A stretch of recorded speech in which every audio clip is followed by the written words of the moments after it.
Hey everyone, we are here starting one more warm up for you. Remembering Game Jam Plus registrations open. It's going to happen on this weekend from 8th to 10th of October. It's going to be awesome. We are going to have awesome mentors, awesome workshops, and also organizers who are doing their best to host you best way they can. So let's begin. This time we're going to have a tip that is so important for your pitch demo. It's going to be so important for you to make the best project ever. And I'm going to invite to the stage Leandro Barbosa. Hi, Leandro. How are you doing? Hi, Janine, doing great. Happy to be here today. Share a little bit of our experience. Happy to have you with us. So, what are you going to share with us today? Well, we're going to talk about a little bit about user acquisition, some of the best practices that we have found working with many developers, big and small, around the world. And I hope this can be inspiring and helpful to the audience here live and to all those that watch the recording. Wow, I'm pretty sure it will be. So, I'm going to leave the stage, but I'll be right here whenever you need. So, see you later. See ya. Well, hi everybody. It's a pleasure to be here today with everybody. I know we just started the live right now, so hopefully people are coming in and more people join as we continue. And I'm very happy to be here. I want to thank everyone, the Game Jam Plus, for the invitation. And just to share a little bit about myself. Let me just there it is. Well, before I share about myself, today we're going to really talk about user acquisition. So we're going to talk a little bit about how a company grow and how specifically a game company grow, and how we can build growth loops to accelerate acquisition, but also to accelerate the growth of your game and of your company. We're going to go through a little bit of the user acquisition best practices and the pillars of user acquisitions. And as we have time in the end, we'll try to open up for questions. However, if you're live and on the call right now and you have questions at any time, please just share in the comment box and I can see it here and I'll do my best to answer them. Uh, Let me just actually pull up the comment box here so I don't forget to see it. Okay, good. Well, so just uh, double click. So who am I? I'm Leandro Barbosa. I'm talking to you from Brazil. I'm the head of app dev business in Brazil, which is basically our Google Ads support and marketing consultancy for all the app developers in Brazil, big and small. And I'm happy to share a little bit here about the experience that we have had growing the gaming business in our region. And hopefully you can find this inspiring, like I said. So, not to talk too much about me, that's my last picture on a suit because then I joined Google. So now I don't wear suits anymore. So enjoy that picture. So now let's go to the actual topics. Oh, there's Juliana there. Janini, hello to all of you. Uh, so, what we're trying to answer the first part of this talk here is how does your game grow, right? And usually, when people think about game growth, they think about the regular just funnel type of view, right? I acquire a user, then I try to keep that user, then that user plays my game, they like the game, they spend money, and that's it. That's how my game grows, right? But actually, today I want to talk to you about how that's only part of the equation and how we have to think about the game as a loop and how that user that went through all my funnel, my acquisition, now brings another user or goes back to bring me more revenue. So let's talk a little bit about this. Saying hi to Ian and Sabrina joining too. See, I'm reading everyone. So the first thing I want you to have in mind is that the most meaningful companies grow by a system of compounding loops. Right? This quotation from Brian and the Reforge program in the United States. So what does this mean? It means that your growth should be considered as a loop. And we're going to talk a little bit more about this. But in other words, this means that I acquire a user, I activate that user, and I retain that user becomes revenue to me. Now I take that revenue or the value that user generated, it's not always revenue, and I reinvest it back to get more users into my app. And that becomes a virtuous cycle of people coming in and people growing my game and growing my company. So for example, right, if we thought of an example outside of game, let's think about Uber. What does Uber do, right? You know, They get a user, right? This user uses the ride, and that makes a little bit of money. And then they take that money, and while they were growing, they were not just putting that money in their pockets and being happy. They were reinvesting that money to now get more users. They were reinvesting that money to get more drivers. And then they build a driver cycle also. And then they get more drivers, they invest that money to get more users, and now they have more riders and more drivers, and that's how they grew to be the company they are today, right? And hello to Pedro, lots of people joining here. I'm really happy to see all of you here. So, how can we think a little bit about this in the gaming context, right? So let's think about play. So usually what we have is a new user joins the game. Somehow they found you on the Play Store. We're going to talk about how it's getting harder and harder every day to be found on the Play Store or on the App Store, right? Now, they found you, they joined the game, right? Then they play the game, right? And what does that generates? That generates value for the user so far, right? They play the game, they feel happy, right? Because they played your game is great. Now, that's good. You know, you got a new user. That's great. How does that fuel back, or that goes back to your user acquisition strategy? Now you have to get that user to actually go and review your app. And then a great review is going to help your app climb in the store ranking placement. And then that's going to make it easier for more users to find you and join the game. So this is an example of one specific loop. But like I said, successful gaming companies, they grow based on compounding. That means there are more loops and they work together. So that's the model we're going to build in right now. Just for those that joined the live right now, if you have any questions or comments at any time, we will have time for questions and answers in the end. But if you do want to ask a question, and I'm reading all the comments here, I'll do my best to answer it even before we get to the end. Okay, so feel free to comment anything. We're happy here. And Juliana, yes, no suits for life. I do not want to use a suit ever again. I'm very happy with my shirts, t-shirts. Cool. So let's go now. Like we applied the same thing to word of mouth, right? So what is word of mouth? The same thing, right? The user comes into your game, somehow they found you, and then they play the game. They're happy because they generated entertainment value for themselves, and your game is great. So they go on WhatsApp, they go on Line or WeChat or whatever their favorite messenger service is, and they tell their friends and they say, "Hey, look at this great game. Let's play it." Right? You know, this specific word of mouth loop is a little can also play a part through the influencers and YouTubers we have today, right? If you're in the community and you're following the expensive growth of NFT games, play to earn, you're going to see that once a YouTuber does a little material on how to make money on that game, and they say how great the game is, and they get a lot of other users. Now, that's a little bit of word of mouth, and that's a little bit of virality, which is very hard to replicate, but we see this all the time, right? And the question here is how we're going to make all these loops into things we can control to help our games grow more. So as you think about game gen and the work you're going to be doing in the next few days, this is the first challenge that I want to you. We're going to get to the full model of how a game grows. And then I want you to think about, okay, what am I going to do? What am I going to build in my business model or in my game that is going to fuel growth, right? Making a great game is not going to get you anywhere anymore today. Actually, sometimes the games that really grow are not even that great.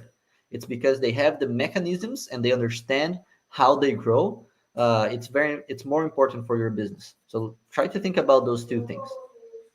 Now, like I told you, there's also the virality that you want to create on social media, which is you get a user that they play. See, the beginning part so far is all the same. I'm not going very complex right now, but then you get that user to share on social media. And then when they share on social media, a bunch of friends see a percentage of that friends are going to actually go to the Play Store, and then a share of those are going to download your game, and then that user brought another user, and now you're growing, and growing is compound. And finally, there is, we could talk about paid acquisition loop. Which is the paid acquisition loop? Is you get a user, then they play the game. Now they generated entertainment for themselves, like I shared in the previous example, but they also make revenue for you. Now the more smart thing here is, instead of you getting all that revenue, putting in your pocket and being happy, you actually take a share of that revenue and reinvest back to buy ads to find and acquire new users. Now you get more users, and then your game now is growing fast. Now, how is the fastest you can grow? And I apologize for the color scheme of my next slide, is when you put this all together, right? So take a little bit of time now to look at this slide. There's a lot going on this slide. I'm going to try to use my mouse here so you can understand what it is. So everything obviously starts with the new user, right? And your basic two interactions is you have a new user, they use the game, and then they play the game, right? When they play the game, and this is the important part, your game is only going to grow if two things happen. The first one is more important. The user plays the game and they get something from the game. What does that mean? Do they make money on your game? No, that's not what we're talking about here today, although that's a new and growing business model. They like the game. They either get, comfort, or they get happiness, or they get social interaction, whatever your game is designed for, and that is good for them. So they generate value for themselves playing the game, but they also generate value for you, which should be translated in some form of revenue. Now, which is the next step. So, how is that revenue generated? We're going to talk about this in a little bit before. But as the user plays the game, you can now start building those first three loops that we talked about.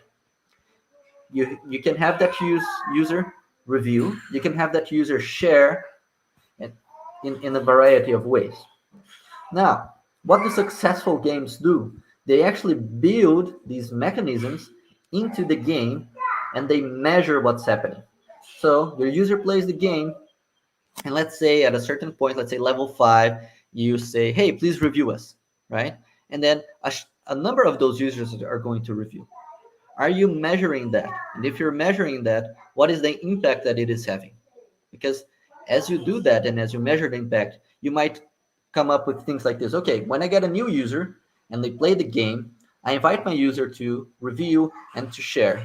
And for each user that shares, that post is now brings another one user or another two users. So now you know that when you acquire one user, a good user that gets to this point of sharing, you're going to get two more. So every time you acquire a new user, you know that there's a share of them that is going to share the game. It's going to get more users for you. And now you can start putting that on your head, right? And start growing your game. So one user is not one user anymore, because that user becomes 1.3 users. And then again and again, and you're multiplying and growing your game. Now, let's talk a little bit about money now. So you generate revenue, which maybe your game is an ad-based game, so you make a lot of money on ads.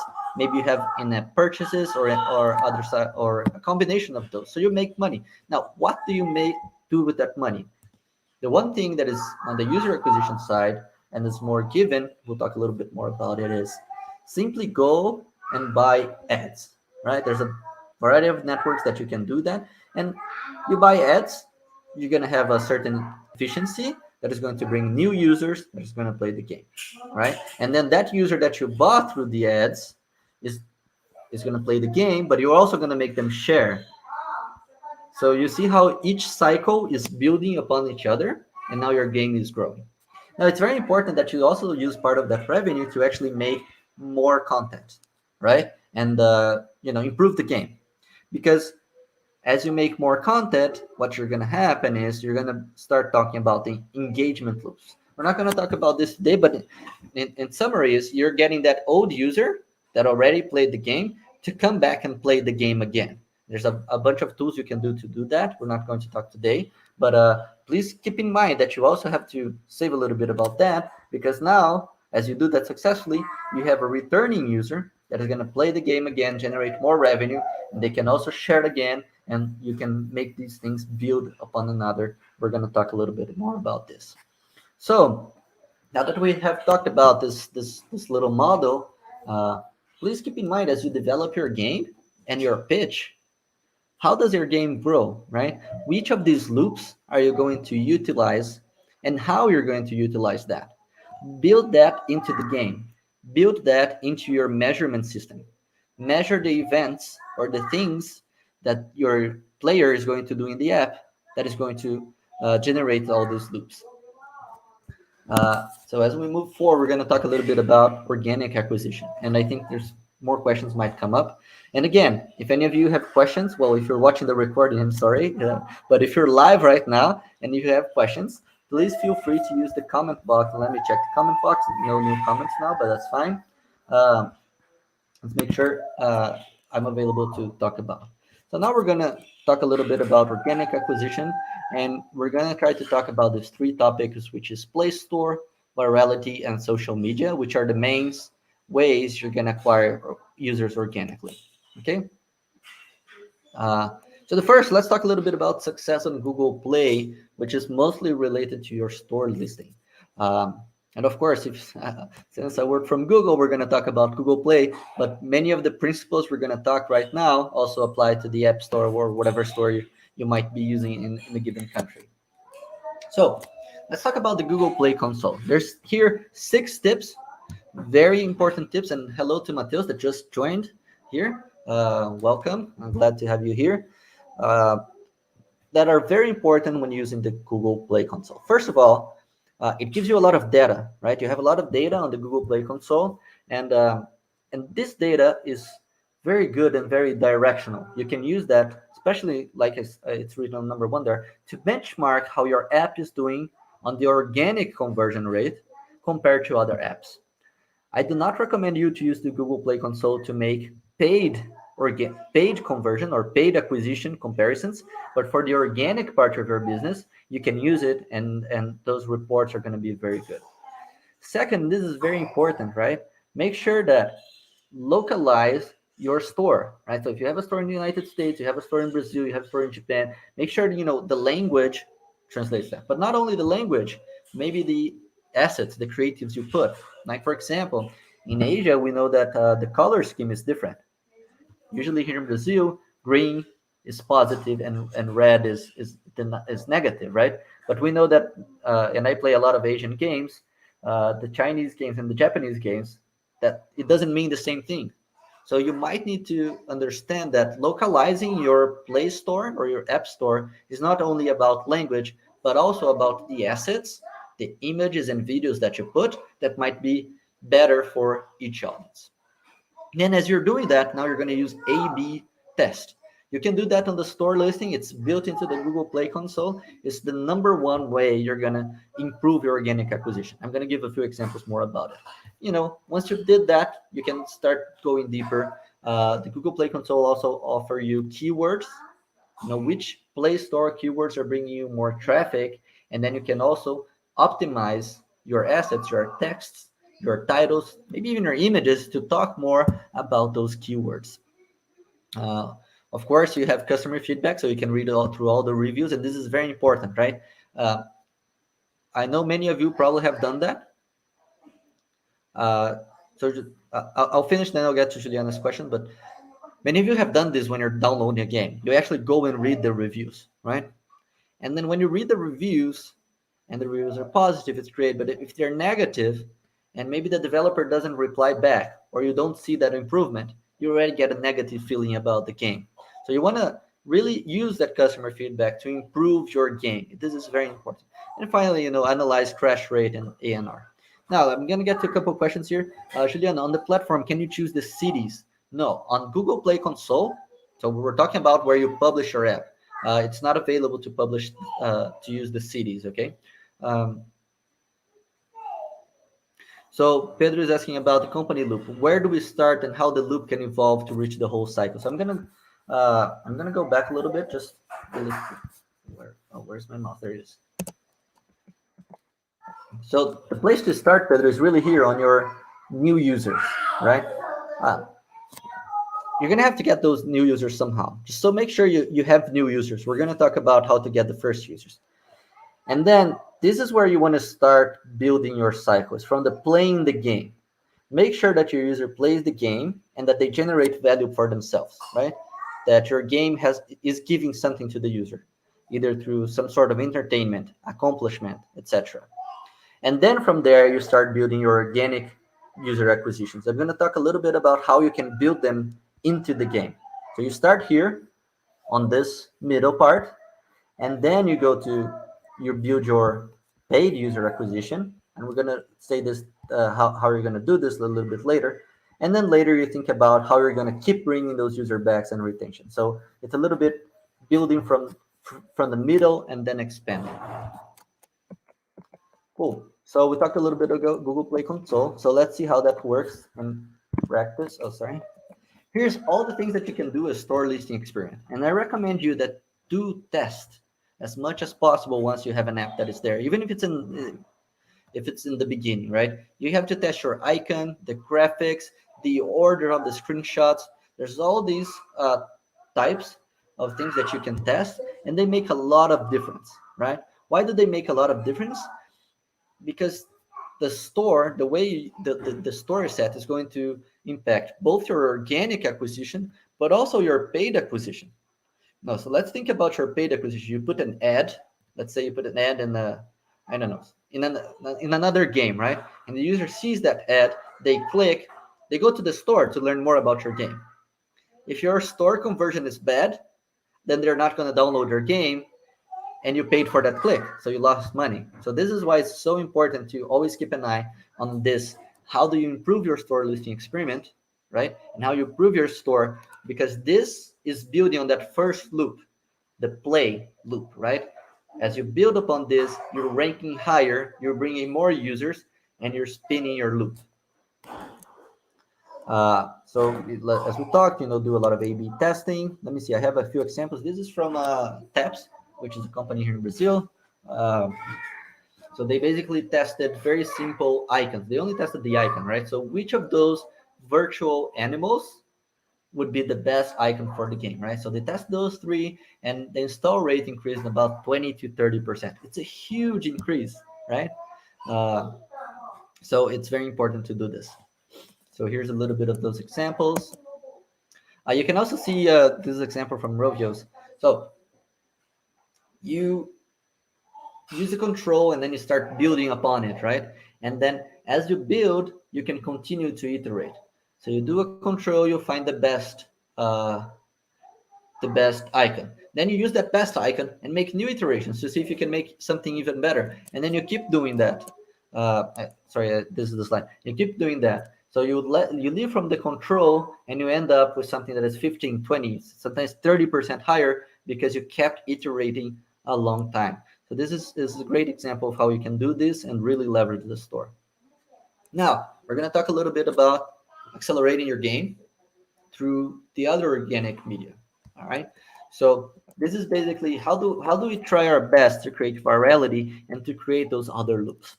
Now, what you have to think is, why is someone playing your game, and then use that to why they're going to share your game. So here's some example of data that Google has raised. Why do people play games on these Asian markets?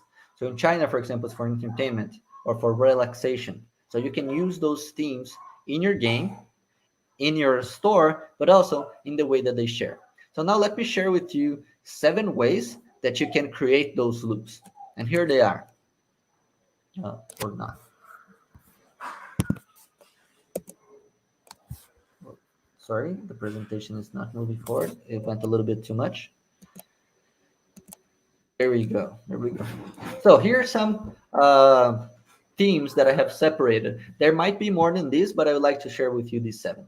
So the first one is, your game might be the type of play against game, right? And that in itself already builds upon the sharing, right? But you can actually use that in your creatives and in your games with words like challenge your friends, right? So it's not only, challenge this random person on the internet that we're going to matchmake you with. Is bring your friends to the game and challenge your friends, right? I'm incentivizing. I'm telling the person to go into that growth loop. Go into the loop, right? Share the game. Don't play it only yourself. Bring your friends to the game. Um, that's the play against. We have the play with, which you could. I exemplified here with Brawl Stars, right? You have the social button. You can click there and you can play with a friend. Now you need to have a friend to play with a friend, right? So now you're investing on that. You can also create, if your game makes sense, examples of guild, class, teams, right? And I put here Clash of Clans, but there's a bunch of games right now that have this type of system built in. So please think about it. Like which I'm giving you seven because not all games are gonna have all of it. You have to think about which ones make sense to you. Okay, and now a few more examples of how you can build those loops. So there's rewarded share, which is share this on your favorite social media, and I'll give you some item that is important in the game, right? So I have a few examples of this. We have show your skill. So here's an example from an auto chess game where you can share to show how well you did. And see, this is examples from me. Levi is my name on the auto chess. So I actually won. Do you see how important this is for me that I put this in the presentation? Me winning the game. Oh, I completely killed it. See, reward share. A little bit here from Playscapes game, Playrix games, and you see if you share the game, you get 1,000 coins, and those coins are going to help you keep building the house. Uh, you have rewarded actions, right? Which is which is this case, right? You reward the action, and then you can just have giveaways, which is the example of Pokemon Go, right? You just share the game. You send the gift, the person gets the gift. So that means now you have to have people in the game with you. You have to have friends in the game, and you want to invite more friends because you want to grow with them and you want to keep sending gifts. Now, if you know a little bit about Pokemon Go, they really built this loop into the game now, right? It's not only about sending gifts, but you can only share with your friends. You can only trade Pokemon with your friends. And if your friends are really good friends because you've been playing for a long time, you might get a lucky Pokemon, which is something that you want in your collection.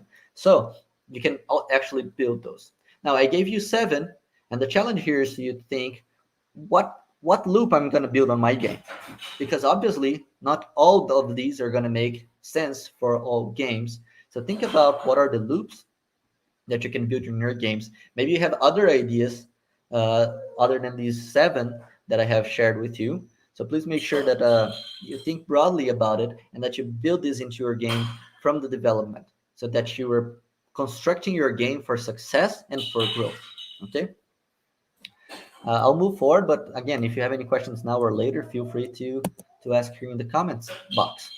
And now we're going to talk a little bit about paid acquisition, which hopefully is the part that I'm more an expert since I work for Google Ads, and we'll talk about it as well.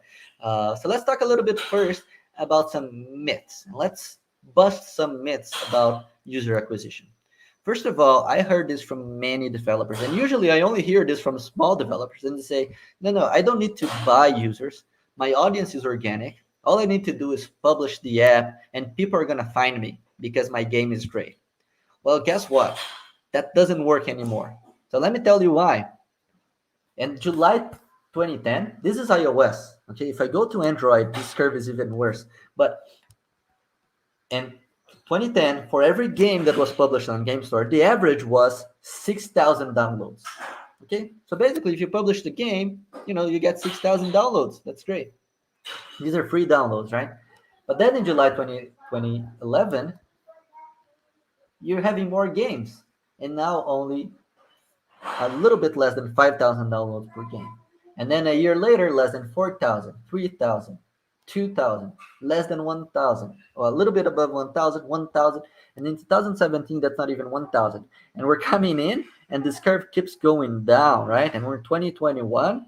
If you just publish a game, you're not getting much more than hundreds of downloads. Maybe you're very successful in a given country, etc. But on average, it's harder for people to simply find you because you published the game. You're going to need to do more, right? And that's why just relying only on organic acquisition doesn't work anymore. And your game tends to always remain small. You can also, of course, like I shared before in the best practices, improve your organic acquisition, but that's not going to be enough, right? So let's think about this on the model, right? Once my user generates revenue and I buy ads, right? So I buy ads here, I increase this part of my loop. What happened to the rest of the loop? I get more users, I get more people playing the game.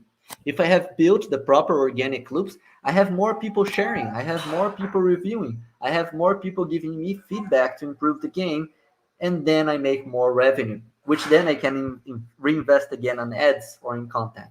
So this is how this virtuous cycle starts to play off. Of course, we're going to talk a little bit more about how we build a successful paid acquisition, because spending money on ads is very easy, right? But maybe you lose money, so you want to do it in a smart way. Uh, and of course, I told you, if for example, let's say your money is being made by ads, right? You only have ads, you don't have purchases in your game. Then it's a snowball. You get more users, they play the game, they see more ads. Now you have more revenue, you get more users, they play the game, and now. And then you can keep your game growing like that, as long as, of course, you have built a good game, which I believe all of you can build a good game, but you have also built the other loops we're talking about, because now your ball is rolling, your snowball is rolling, and you're growing your game. So how much do you want to invest? Like, if I had to really simplify it, and this is being very simplistic, okay, everybody, is you want the the the, the cost per install has to be less than your lifetime value of the user, right? And this is very simple. So if this user brings you $1, you have to pay 99 cents or less, right? Because then you're being profitable. Honestly, if your user brings $1 and you paid $1 for them, you didn't have any profit, but that user can bring more users, right? Because you built your organic loops. So you still have profit and your game is still growing. So when you're growing a game, you actually have to think about that. Maybe you don't need to have profit on your paid acquisition part, because you want to grow your game, and your paid acquisition is going to pay itself long the time and not on that day. A big mistake that I see developers do is they see how much money they spend on ads on a day. Like, today is Monday, I spent $100, and then they see how much money they made that day. Oh, I made $500. Okay, I'm making money. Actually, you don't know, because that $500 was not made all by the people you bought today. Maybe that money was made by people that you bought yesterday, or people that are playing your game for 3 months. So that's why you have to think about the user. So the user that I buy today, how much money will that user make for me along the time, in the next 15 days, 30 days, 1 year? Then it depends how long you can keep your user in the game. And I say that's important because, for example, I'm very addicted to a game that is called Senseiya Awakening, and I've been playing the game for 2 years, right? So I made a lot of money for that company. They really they have a good share of my wallet there, right? So if they only think about the first 3 days or first 10 days that I was in the game, I did not spend money because I was still learning the game. But if they look at my whole lifetime, I spent a lot of money. Uh, Good question, Juliana. I mean, I'm going to talk about some pillars of user acquisition in a little bit, and I'm going to give you an example of how to do that. Okay, so I'll answer that in a bit. Uh, so the second myth that I want to burst is I will buy users only after my game is ready. Because before that, it doesn't make sense. Well, let me tell you, that's not how it really works, right? If you think about your game, how does it work? You have the introduction, so your game is small, maybe that's an alpha, beta, or you just open in a few countries. Then you have growth, what we have been talking about. Maturity is where you keep your game stable and you're bringing more users, but it's harder to get more users because you already brought too many people. And then if you don't do anything, your product declines. But what you're gonna do is you're gonna bring new products. Maybe you're gonna bring new characters for your game, maybe a new way to play, and then you maintain your game along the time. Now, when you think about the introduction here, there's a lot of opportunity for you to actually buy users. Now, there's maybe a right strategy for each moment, and this is just an example, so you can think about that. For example, we're saying, let's say in the beginning you have a soft launch, right? And you have a game that you believe in. Uh, but you need users. You need users to test it, to see if your game is going to crash, to see if your game is going to perform, right? So what you want is the cheapest user possibly you can buy, uh, and users that actually engage well with your game. And for example, good countries for that is like the Philippines or Indonesia, where the cost per installation is a few cents. So you can buy many users and have them test the game, right? And that's the first part. And then maybe now you know your game works really well and you want to test how well you make money on the game. And I'm talking about a global launch, right? Um, in that case, you want to optimize for retention, for how long people are going to stay in your game, and for lifetime value. So you want countries that maybe are not cheap, but users, have the money to spend, and they tend to stand longer in the game. But they're not the main countries in the world. So we think about Canada, New Zealand. These are some really tier one countries that are smaller that can help you on that part. And you can all you can be buying those users a long time as long as you have the money for it. And then finally, we get to pre-registration, which is more and more important on Play Store, but also on user acquisition. Once your app is on pre-registration for a given country, you can actually run a campaign through Google, or you can do that through your website as well to create buzz and make sure that on day one your app has a lot of users. Why this is important, especially if you have a matchmaking game, this is very important because otherwise users that are playing on the first day, they're going to have to wait for a long time before they're matchmaked to somebody else, and that might be disappointing. So here's some good countries for that, right? The US, obviously, even Brazil and Mexico if you're targeting Latin that have big populations, and in Asia, Japan, Korea. And then finally you get to the hard launch, you go global, you're looking for high revenue, high gaming culture, and then you can include the other tier one countries like Australia, Germany, France, Spain, and the rest of South America. So this is a way that you can actually use the right user acquisition for each stage of your game as you evolve. And you might want to include that in your pitch when you pitch it, your game gen solution is this is what I need for my game to evolve in each stage. Just I don't want to repeat too much, but pre-launch marketing is increasingly popular. If you have joined the Pokemon Unite train, you have seen that they did a lot of investment on the pre-registration campaign. And was that successful for them? Yes, they had so many users on day one of their global launch. Many users because they engaged those users before the launch. So on day one, everyone was aware. And if you're on Android, the Android actually reminds you to download the game or downloads it automatically for you. So it's a great solution. That's very important. Okay, so this is what we're talking about. Just really quick how pre-registration works. This is from the play perspective, right? You can do a campaign, which can be a Google Ads campaign. It can be through your website. It can be through your social media. You send them directly to the Play Store. You don't need a website. Okay, you can send them straight to the Play Store. They click pre-register, and then on the launch day, they get a notification like that, say, "Hey, the game is available. Come play." And finally, it's about creatives, which is, to make a campaign, I need creatives. And people think, okay, I'm not going to do a campaign, a marketing campaign, a paid acquisition, because it's too expensive to make ads. Well, let me tell you, it's not really that expensive. Because, for example, in Google Ads, all you need is a little bit of text, which you can just think from your head, right? Or copy some ideas from your Play Store, a landscape image, which you also have to put on your store listing, and videos. The videos might be the hardest part, but hey, you're a game developer, so you have abilities with image editing and video editing. And what you can do is do something really simple that is focused on user acquisition. And it's something like this. Now, this is a game that is actually my game. It's a game I had. It's not being supported right now. I have to get back to that project.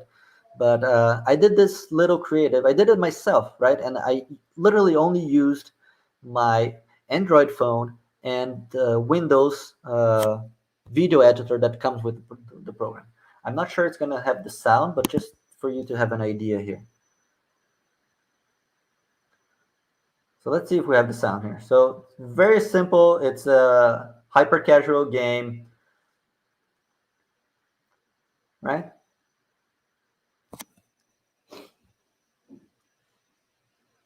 So there it is, trying to make it to the end.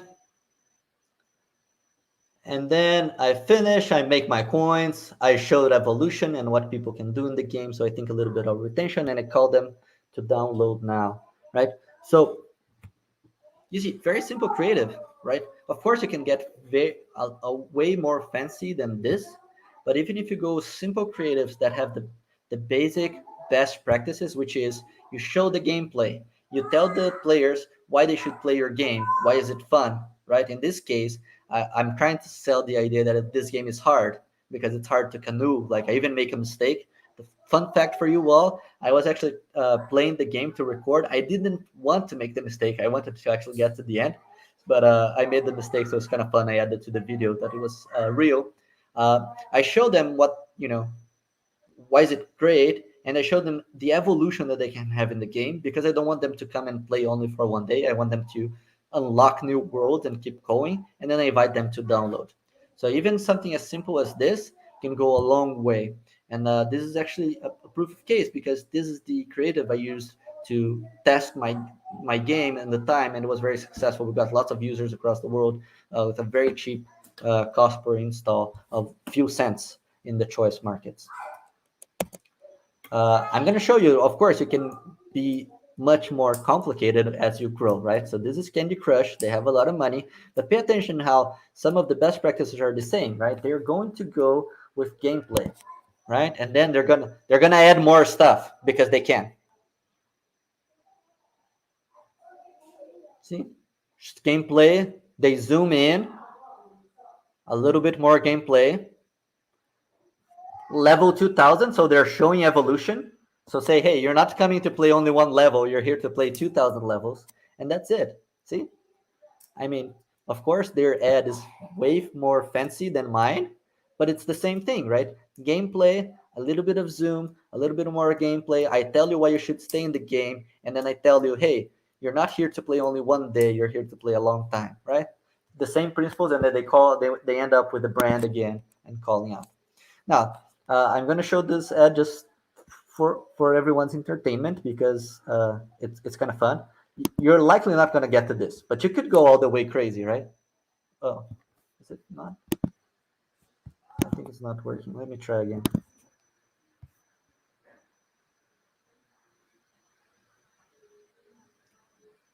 See, there's a lot of video editing on this one.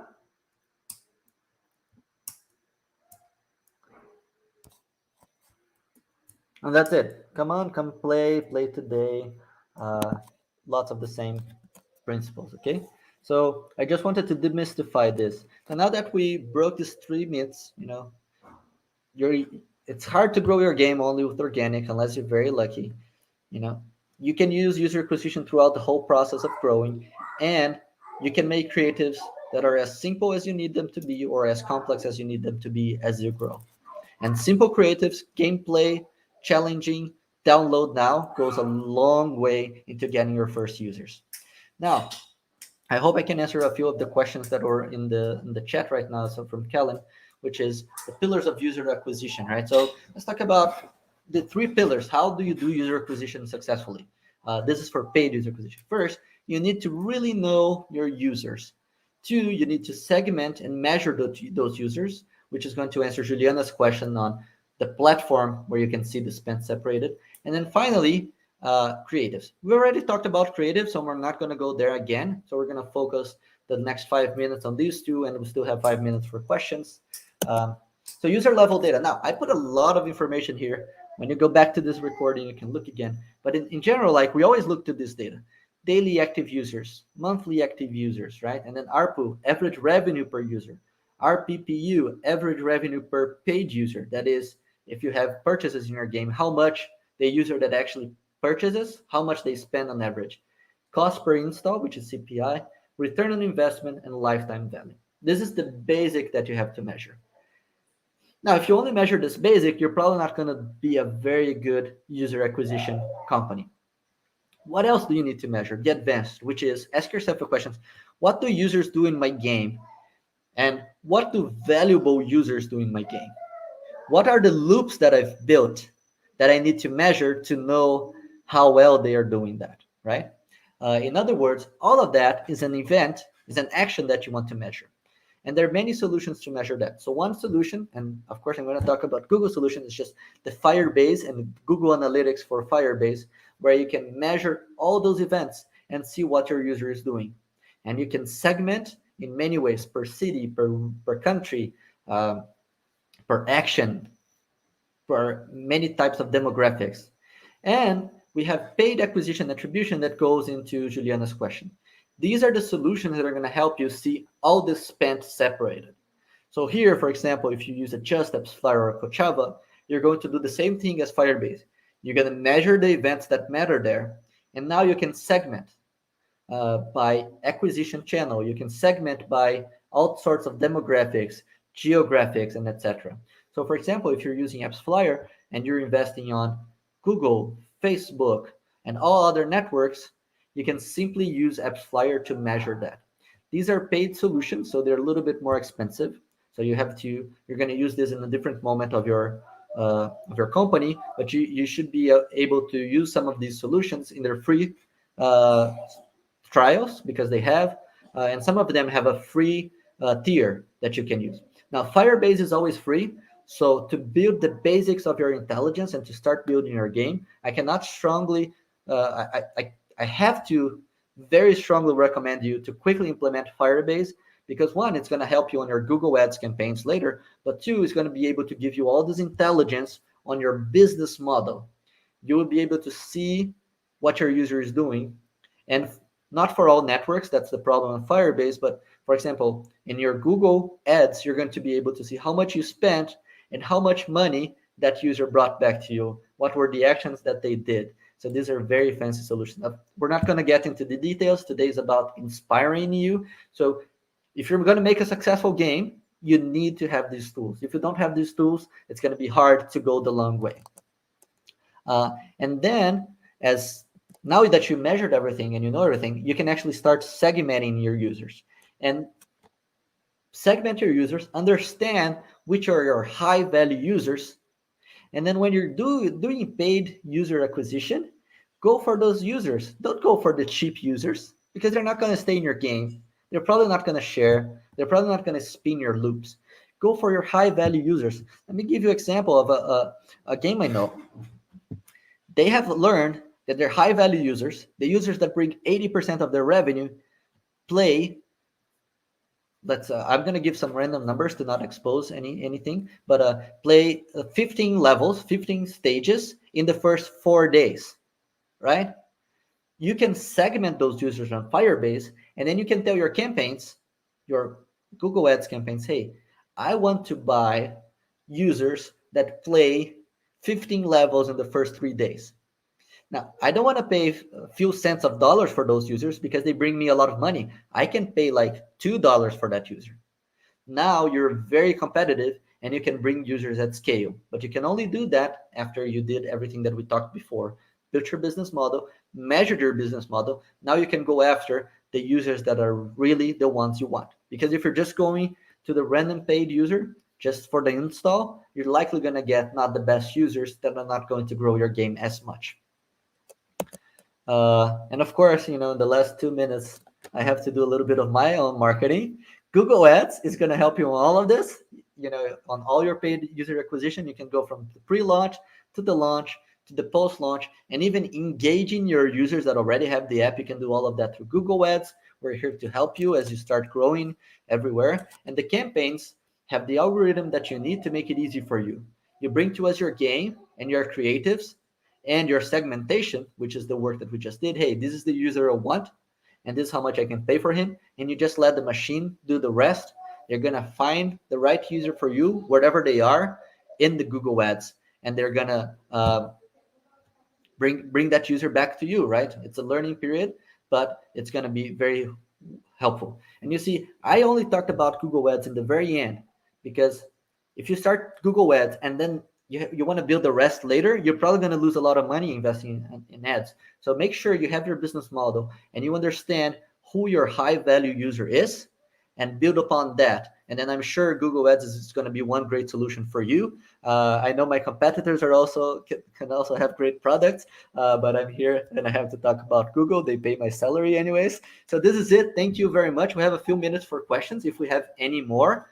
I understand that we have quite a few questions already asked. So maybe I don't know if my host wants to jump back in here to say goodbye to everybody. But this is it for me. Is Janine there?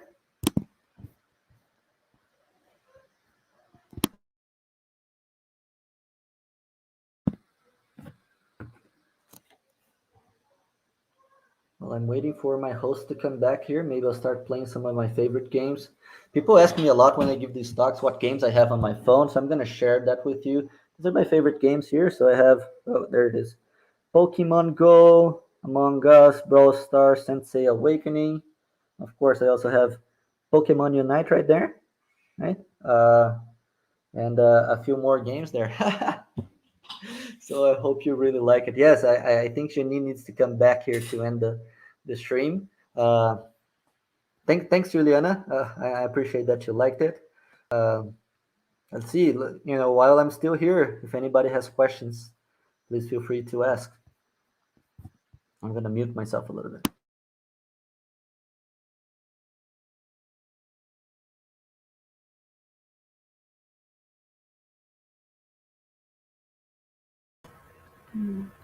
So, I am the one to say thank you. There she is. Thank you. Thank you for the invitation again. Here I am. Thank you for accepting our invitation. So, I think that's it. And please stay tuned for our warm up. We're going to start another talk right now about Quebec. So, see you later. Beer plus one. Bye. Bye.